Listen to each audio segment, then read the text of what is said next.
প্রধান উপদেষ্টার বাসভবনের দিকে তারা যাচ্ছে এবং চাকরিচ্যুত বিডিআরদের আজকের এই অবস্থান এবং দেখতে পাচ্ছেন না যে কোনো সময় যে কোনো উৎকণ্ঠা এবং পরিস্থিতি নিশ্চয়ই আপনারা দেখছেন এবং বিডিআর সদস্যরা আজকে প্রধান উপদেষ্টার বাসভবনের ঘেরাওয়ের উদ্দেশ্য তাদের আজকের এই যাওয়া এবং সেটি আপনারা দেখতে পাচ্ছেন। এখন জাতীয় শহীদ মিনার থেকে তারা তাদের এই অবস্থান কর্মসূচি আগাবার চেষ্টা করছেন এবং সেটি আপনাদের দেখাবার চেষ্টা করছি। নিশ্চয়ই দেখছেন এবং যারা আজকে 3 দফা দাবি তাদের চাকরি ফেরত সহ যারা যে বিডিআর বিদ্রোহ তারা চাকরিচ্যুত শেখ হাসিনা ফ্যাসিস্ট সরকারের আমলে তাদের যে পরিস্থিতি এবং সেই পরিস্থিতি নিশ্চয়ই আপনারা জানেন এবং সেটি আপনাদের জানাবার চেষ্টা করছি। আমরা যাবো যমুনায় প্রধান উপদেষ্টার স্মারকলিপি প্রধান উপদেষ্টার বাসভবনে যাবো স্মারকলিপি দেওয়ার জন্য।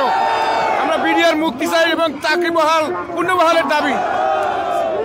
আমাদের জেলবন্দীদের আগামীকাল মুক্তি দিতে হবে এবং আমাদের দাবি যারা ক্ষতিগ্রস্ত বিডিআর আছে প্রত্যেককে পূর্ণ চাকরিতে পূর্ণ বহাল করতে হবে এবং পদ অনুযায়ী যার যার ক্ষতিপূরণ দিতে হবে।